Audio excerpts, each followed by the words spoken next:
Okay, so we all know we're in a relationship business. That's what real estate is. A lot of us get lost in counting the commission and transactional pieces and where's our next buyer, where's our next seller, when really it's all about the relationship. It's all about connecting. So how can you connect on a daily basis with people you've already done business with? Maybe you've done one deal, maybe you've done 100 deals.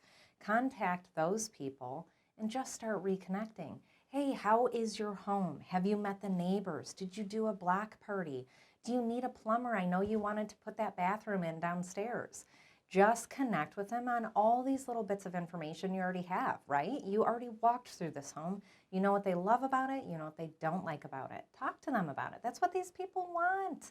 That's what I want. If I am served by somebody, I really just want to know that genuinely they care about my well-being. They care about the choices I need to make, and they're going to guide me through it.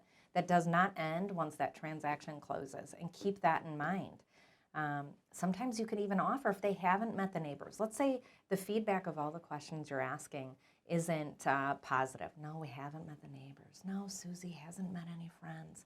Whatever it is, perhaps you can be the person that marries the two together. Well, you know what? Why don't we help throw you a block party this summer?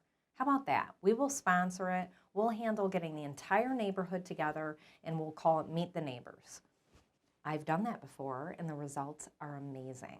I'm personally going to do that in the neighborhood I just moved to, because meeting my neighbors, connecting with people, having a relationship built business is what this is all about. So I encourage you all to go out there, do it today, call them, let them know, I was just driving by the neighborhood, I thought of you, I just wanted to give you a call.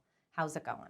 I hope that helps, because truly you have to lead this business with your heart and really get into relationship with people and care about them. And that goes beyond the closing table. So get out there, keep calling your past clients, keep calling your database, and just come from a place of connecting. You're not asking them from business. That will naturally show up, I promise you. Good luck.